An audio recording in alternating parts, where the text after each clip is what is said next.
You have so much potential is arguably the most dangerous compliment you will ever receive. We carry it around like a trophy, like a gold star on our foreheads that we use to comfort ourselves when we aren't where we want to be. We tell ourselves that because we could be great, we already are. But potential isn't an achievement, it's a debt. It's a promise you haven't kept yet. It's future tense, always hovering just out of reach, allowing you to inhabit a version of yourself that hasn't been tested by reality. Hi, I'm Navya. I'm a psychology student at university, and today, together, we're killing the potential trap once and for all.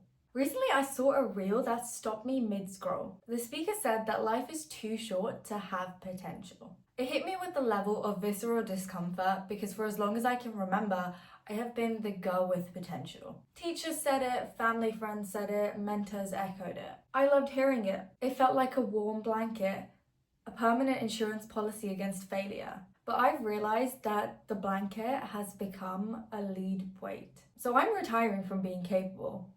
I'm finally killing the version of me that could be something so I can start being it.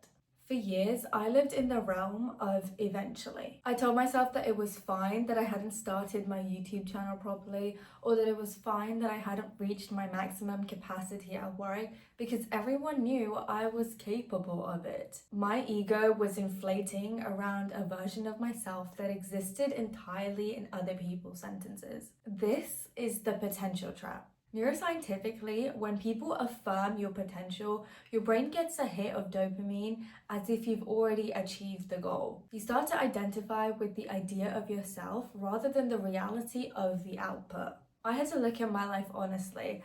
My 404 subscribers, my psychology degree, and my goal to publish 50 videos before third year. And I had to ask honestly, where am I performing potential instead of building something real? The answer was everywhere. I was staying in the realm of potential because it's the only place where you can't be proven wrong. In the future tense, you are perfect. In the present tense, you are a beginner with 404 subscribers who's still figuring out how to light a room. So I'm tired of being the girl with potential. I want to be the girl with receipts. To understand why we cling to potential, we have to look at the clinical concept of self-handicapping. This is a cognitive strategy where we deliberately create obstacles for ourselves because if we fail, we have a ready-made excuse that protects our sense of potential. If you don't truly study for an exam and you get a mediocre grade, you can then tell yourself, I failed because I didn't try, but if I had actually studied, I would have aced it. This allows you to keep the potential of being a genius intact. But if you actually tried your absolute hardest, if you spent weeks in the library giving it your 100% and still got a mediocre grade, you would have to confront the terrifying reality that maybe your potential isn't as high as you thought. We stay in the potential phase because it acts as a shield against the truth of our current limitations. We're often told to dream big and visualize success, but I recently learned that research by psychologist Gabriela Ertingen suggests that this might be the worst thing you can do.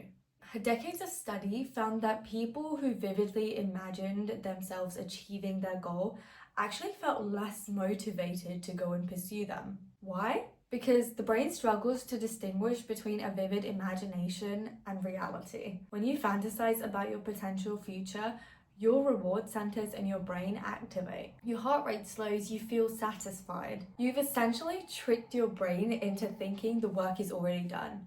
You become a full version of yourself that doesn't exist yet, and therefore leaving you with zero hunger to do the actual unglamorous work it takes to get there. Potential is the ultimate low-calorie substitute for achievement. It gives you the taste of success without any of the nutrients. Every day that you don't act on your potential, you create a wider gap between who you are and who you should be. This gap is the primary source of modern anxiety. It creates a state of cognitive dissonance. You think of yourself as a high achiever or a top 1% mind, but your daily actions are those of a passive consumer. To resolve that dissonance, you have three choices. One is that you can lower your standards to match your actions, which ends up leading to a quiet life of desperation. Two is that you can stay in the potential trap and spend your 20s talking about what you could do if the conditions were right. Or three, you can raise your actions to match your potential. Now, most people choose the second option because it's the most socially acceptable excuse out there. Nobody questions potential. They just nod and say, yes, you'll go far, but you won't. Not automatically. Not without the embarrassing, awkward work of being a beginner in public. Now, we're going to talk about how to kill your potential. If you want to transition from having potential to having a life, you want to be willing to spend your potential and risk coming up short. First is to adopt the practitioner identity. Stop identifying with someone who is capable. Start identifying instead as someone who is practicing. A person with potential is afraid to look stupid because they have a reputation to protect, while a practitioner expects to look stupid because they're in a lab. When I sat down to script this video, I had to stop being the girl who could be a great creator and start being the girl who's currently writing a mediocre first draft. Second is the exposure therapy of failure. In clinical psychology, they use exposure theory to desensitize patients to their fears. You need to do the same with your ego. Go fail at something small. Post a video that isn't quite right. Submit the paper that is good enough rather than perfect. Just kidding. We don't have to do that one.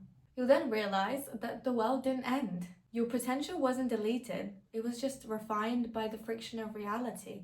Third is to set output goals, not capability goals. Capability is a feeling and output is a fact. Stop saying, I'm capable of a first-class degree, and start saying, I have completed 3 hours of deep work today that were needed to get that first-class degree. Calibrate your self-worth based on what is finished. The world doesn't pay you for what you could do, it rewards you for what you have done. We like to think we have forever to find ourselves. But potential is a young person's game. When you're 20, potential is exciting. But when you're 40, potential can be heartbreaking. It's a haunting reminder of the lives you didn't live because you were too busy protecting your capabilities to ever actually use them. The tragedy of life isn't that we don't have enough potential, it's that we wait too long to spend it. We wait for the right moment, the perfect level of confidence, or the right degree. But confidence is a byproduct of action. You don't get confident because you've used your potential. You use your potential so that you can become confident. So, to end, I like to think potential is a ghost. It's the unused version of you that follows you around, whispering about what might have been. But I'm choosing to exorcise that ghost. I'm choosing to waste my potential on a few mediocre videos, rather than the genius in my own head who is doing nothing. I'd rather be a has-been than I could have been who was too afraid to start. The world doesn't need your potential, it needs your receipts. So stop being proud of what you're capable of and start being proud of what you have done. Thank you guys so much for watching. If this resonated with you, subscribe to stay part of the next conversation. I'm Navya and I'll see you in the next video. Thank you so much for being here.